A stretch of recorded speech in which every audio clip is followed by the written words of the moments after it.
tervist. See on natukene selline ebatüüpiline video, kus mind ei olegi kohe video alguses näha, vaid kohe peaks näha olema hoopis prototüüp. See on sellepärast, et tahan lihtsalt natukene lähemalt rääkida või mõtteid vahetada teemal dokumendipõhine versus sündmuspõhine asjade majandamine siis nii-öelda. Et ühesõnaga, milline on praegune maailm? Praegu on seis selline, et näiteks kui mina räägin inimesega, võtan talt anamneesi oma visiidil, määran tal objektiivset staatust, tellin analüüsi, teen muid X tegevusi, siis kogu selle info ma hetkel pean dokumendiks koondama, selleks, et ma oma infot saaks näiteks vahetada. See tähendab siis seda, et ma vormistan haiguslugu. Ma vormistan haiguslugu, epikriisi, kuidas me tahame nimetada, selleks, et ma lõppkokkuvõttes saaks selle esiteks kokku võtta, kinni panna ja siis lõpuks ka digilukku saata, kus siis teised selle ligi pääsevad. Et mis on selle süsteemi siis miinused, on see, et mida keerulisem on patsiendi lugu, juhtum, mida sagedamini ta minu juures käib, ja mida sagedamini kuskil mujal käib, seda rohkem lõppkokkuvõttes tekib erinevaid dokumente, millest lõpuks midagi üles leida on äärmiselt keeruline. Et pole hetkel olemas head võimalust, kuidas neid dokumente filterdada, otsida. Isegi kui see oleks olemas, siis ikkagi jääks see miinus juurde, et selleks, et üldse ma teaks, mis toimunud on, ma pean selle dokumendi avama ja hakkama dokumenti lugema. Kui ma tean, mida otsida, siis ma olen dokumendis õigesse kohta. Kui ma ei tea, siis ma pean sõna otseses mõttes otsast lõpuni hakkama detektiivi tööd tegema. Nüüd veelgi enam, et selline taaskasutatavus dokumentide puhul on võrdlemisi väike, et laias laastus see tähendab seda, et kui ma tahaks sarnast andmestikku, näiteks inimese varasemat anamneesi või tema objektiivset staatust uuesti kasutada, siis laias laastus tähendab see copy-paste imist, et ma teen uue dokumendi ja copy-paste'in seda varasemat anamneesi ja varasemat staatus uuesti peale. Ja siis sõltuvalt, mis dokumenti ma parasjagu vormistan, näiteks saatekirja, et ma dubleerin sama infot. Nüüd sündmuspõhisest asjade ajamisest, et kuidas see siis erineb. Et sündmuspõhises maailmas ei ole sellist terminit olemas nagu dokument. Natukene kaugemale tulles hägustub selline mõiste nagu ravilugu, et me räägimegi inimese ajajoonest, mida mitte inimene ise, ta saab ise ka seda täita, aga seda ajajoont hakkavad siis sündmused täitma, sõltuvalt sellest siis, mis temaga tehtud on. Näiteks anamneesi võtmine on üks sündmus, objektiivne staatus on teine sündmus, analüüsi võtmine, tõemõtluslehe andmine, et need on kõik sündmused, mida siis ei pakendata eraldi kunstlikult mingisse vormi, milleks siis praegu on epikriis.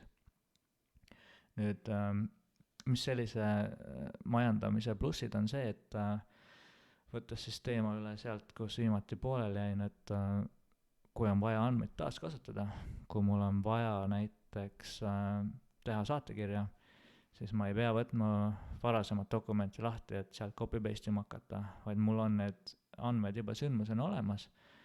Ma pean lihtsalt suunama, ütleme, kui tegu on suunamiskirjaga mulle arstile, et selle asemel, et ma teen talle saatekirja, ma pean talle andma lihtsalt sellise info edasi, et palun vaata inimese sündmuseid näiteks sellel ajaperioodil X. Ja näiteks X on viimased 5 päeva, kui see inimene minu juures käis, kui ma temaga rääkisin, teda uurisin, temalt analüüse võtsin, et need on kõik sündmustena olemas, et palun vaata neid sündmuseid ja siis, kui mul on mingi kliiniline küsimus, ma edastan selle ka, et palun vasta minu küsimusele lähtudes nendest sündmustest. Ja ideaalmaailmas siis nii minul endal kui ka selle teisel arstil, kellega ma räägin, on oma tarkvaras olemas võimalus, kuidas neid sündmuseid omakorda veel filtreerida või sorteerida. Et jah, see teine arst näeb, et 7 päeva jooksul on suur hulk sündmuseid, aga mind näiteks ei huvita need tõemõtluslehed, mis on sündmustena kirja läinud või mingid muud protseduurid, et ma võtan need oma filtreerimisvõimalustest maha. Et mina näen ainult siis seda anamneesi ja neid vereanalüüse, klikin siis anamneesi peale ja näen, et jah, seal on niimoodi kirjas ja klikin siis analüüside peale kui sündmuste peale ja mul avaneb kohe siis need analüüsid, mis tol hetkel võetud olid oma laborimoodulis. Et selline asjade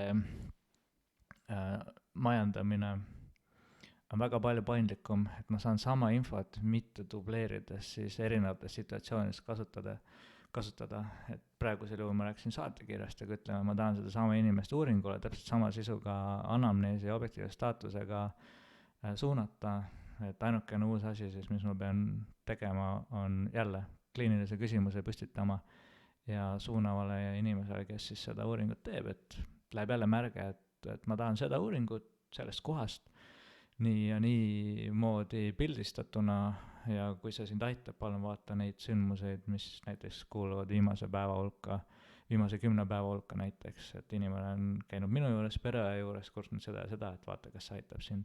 Et ma ei pea neid viimase 10 päeva sündmuseid uuesti copy-paste ima saatekirja vormile, ei pea produtseerima uut dokumenti. Et ma loodan, et mu sellisest selgitusest on natukene rohkem nüüd aru, miks me oleme oma prototüübis rääkinud sisesündmustest ja välisündmustest, ehk siis näiteks perearstikeskuses toimunud sündmustest ja perearstikeskusest väljas toimunud sündmustest ja miks see võiks olla üldse suund, kus mitte ainult konkreetselt nende eskiiside tasemel, aga üleüldse Eesti tervishoiusüsteemi tasemel liikuda, et kohati olemasolev digilugu ja infrastruktuur võimaldab seda, aga seda ei ole täitsa välja arendatud. Siinkohal võivad mind IT-tundlikumad inimesed tomatitega visada, kui ma täiesti jama ajan, aga laias laastus nii on, et osaline võimekus on olemas, aga küsimus on ka tahtes ja mitte ainult siis riigipoolses tahtes, ka siis tarkvara arendajate poolses tahtes. Kui on mingid küsimusi ja omapoolseid mõtteid selle teema suhtes, konkreetsemalt siis on ju sündmuspõhisest e-tervisest, siis kindlasti kirjutada, helistada, küsida, et hea meelega arutan ja kui sa ei oska arutada või ei tea vastuseid, küll leiab siis targem inimese, kes teab.